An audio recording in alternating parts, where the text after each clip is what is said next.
di pesisir Kodi ini nggak cuma cantik, tapi juga menyimpan banyak sekali kekayaan.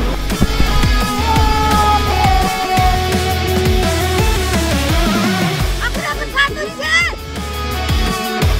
Wih, besar banget.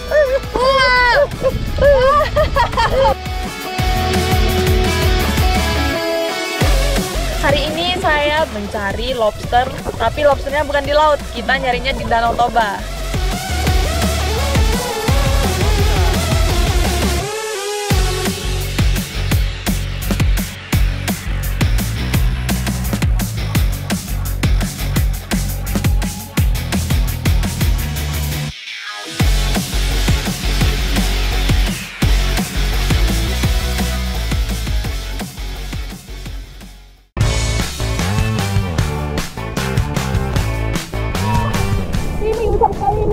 Kena ini tentakelnya, nyangkut di saya ini.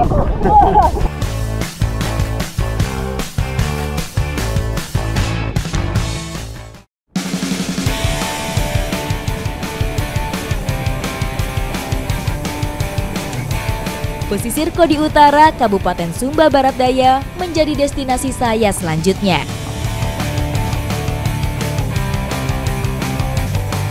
Beristirahat menikmati spot cantik yang tersembunyi di antara tebing karang, mata saya dimanjakan dengan pantai berpasir putih dengan laut biru kehijauan. Pantai yang ada di pesisir Kodi ini nggak cuma cantik, tapi juga menyimpan banyak sekali kekayaan. Nah, sekarang saya udah nggak sabar nih buat lanjut untuk mengeksplor apa yang ada di sana. Medan ekstrim berupa tebing tinggi dengan ombak ganas harus dihadapi para nelayan pesisir Kodi Utara untuk mendapat penghasilan. Ini jalan buat turunnya ini ekstrim banget. Ngeri nih kalau kepleset, tapi semoga enggak lah.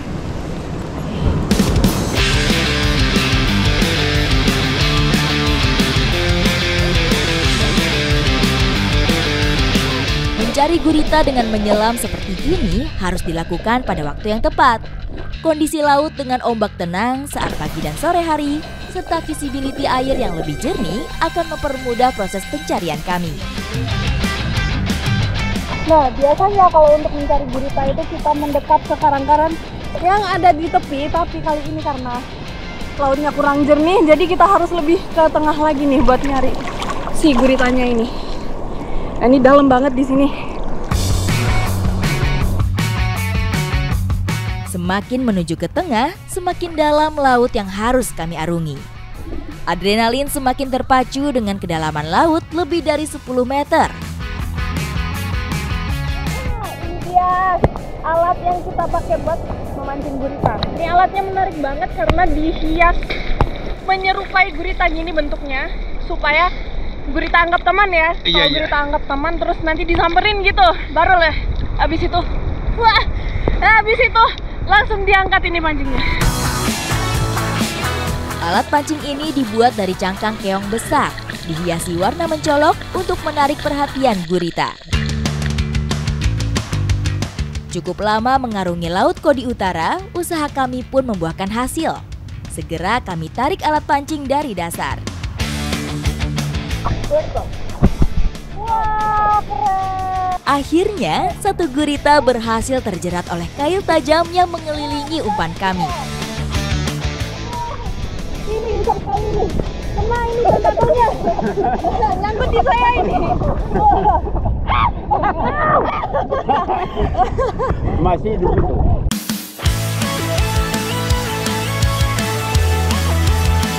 Cukup puas rasanya memperoleh tangkapan dengan bobot lebih dari 1 kilogram. Hewan yang pandai berkamuflase ini bahkan dapat tumbuh hingga 3 meter. Karena ini anginnya udah mulai berarus ya Om ya? Iya. Udah mulai berarus dan ini juga kurang jernih buat melihat gurita. Nah, tapi karena kita udah dapat guritanya, kita langsung ke darat sekarang. Iya.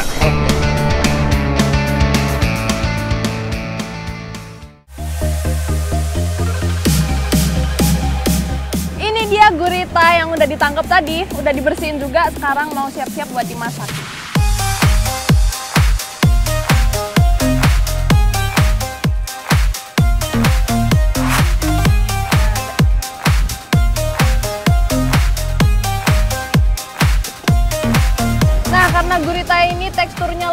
keras, jadi harus direbus lebih lama nih. Nah, ini udah selesai direbus, sekarang kita potong kecil-kecil.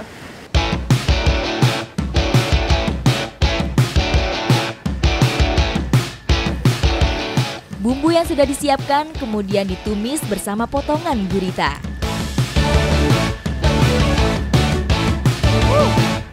Gurita saus tiram adalah menu praktis yang saya buat kali ini.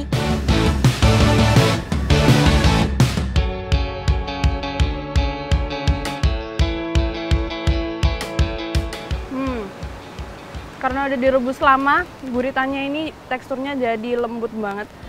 Kemudian dengan bumbu-bumbu yang pas, gurih, tapi ada hint of manis-manisnya gitu.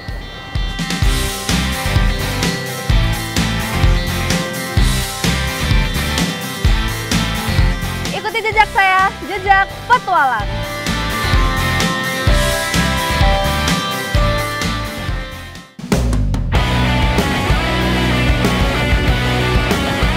Kendaraan berpacu melintasi desa Palakahembik di daerah Sumba Timur. Dari kejauhan, semburat hijau pepohonan lontar mulai menghiasi pemandangan. Hari ini saya sengaja datang ke Kampung Laipori untuk menemui Pak Pela yang merupakan seorang penyadap lontar. Ikuti jejak saya, jejak petualang. Nusa Tenggara Timur menjadi salah satu daerah penghasil lontar. Angin kering dari daratan Australia ditambah dengan minimnya cadangan air tanah membuat sedikit jenis pohon yang dapat tumbuh di tanah ini. Hanya jenis pohon dengan tingkat toleransi tinggi terhadap kebutuhan air seperti pohon lontar yang bisa bertahan. Nah, pohon lontar ini ada dua jenisnya, jadi ada yang berbuah jantan dan betina. Kalau yang buah betina ini yang menghasilkan buah. Nah, ini Pak Pela lagi di atas buat ngambil buahnya. Bagi warga setempat, lontar dianggap sebagai pohon kehidupan karena beragam manfaat dapat dirasakan. Tak heran, aktivitas para penyadap lontar tetap bertahan.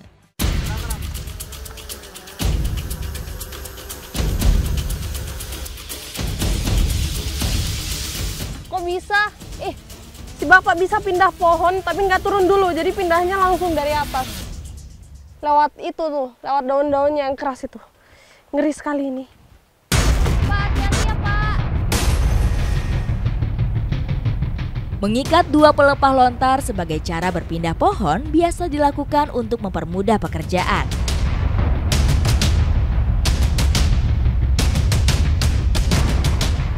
Ini tadi tuh Pak Pela bisa naik pohon ini tuh tanpa alas kaki dan tanpa alat bantu apapun. Padahal nih, ini tajam sekali nih. Tapi saya jadi pengen nyoba nih, karena pakai sepatu jadi aman, bro. Ini pegangnya ini kah? Au! Ini pegang tangan aja sakit. Apalagi ini nggak pakai alas kaki nih.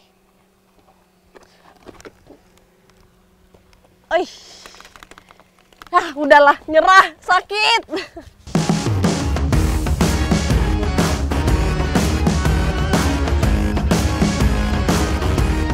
Proses pemanenan nira dilakukan dengan memotong dan menjepit bunga jantan. Setelah menunggu beberapa hari, tetesan nira yang terkumpul akan dipanen.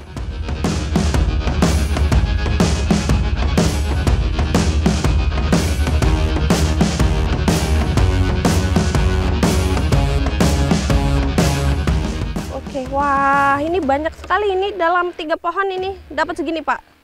Wah, ini 3 pohon dapat segini nih. Nah, sini sekarang udah dapat, udah turun segini banyak. Kita mau saring dulu. Biasanya hasil sadapan ini diolah menjadi gula lontar. Meskipun air nira segar juga dapat langsung diminum. Caranya cukup dengan menyaringnya dari kotoran.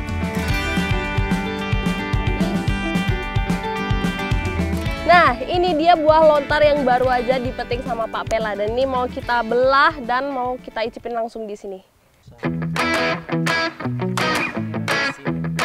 Buah lontar dilindungi oleh sabut keras. Dalam sejarahnya, buah ini seringkali menjadi sumber pangan cadangan di kala kekeringan melanda. Jadi kuku itu kayak jadi sendoknya gitu ya Pak. Ini dia lontar yang masih muda. Ini teksturnya kayak jelly dan ini seger banget rasanya. Kalau yang udah tua kayak kolang-kaling, tapi kalau yang ini beda. Nih, kayak disendokin nih pakai kuku. Seger Pak. Buah lontar tua dapat dipisahkan dengan mudah dari kulitnya. Namun, semakin tua, tekstur daging buahnya pun semakin keras.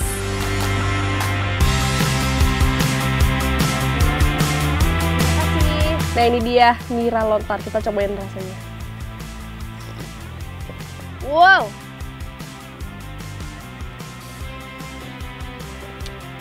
Kuat sekali rasanya, seperti ditendang langsung, ngantuk hilang semua. Apalagi ini panas-panas minumnya kayak gini, segar langsung melek mata. Sebagian besar penyedap lontar di Pulau Sumba ini justru datangnya dari Pulau Sabu. Dan hari ini saya bisa melihat aksi mereka berpindah dari pohon ke pohon dan itu benar-benar membuat saya terpukau. Ikuti jejak saya, jejak petualang. Wih, besar banget.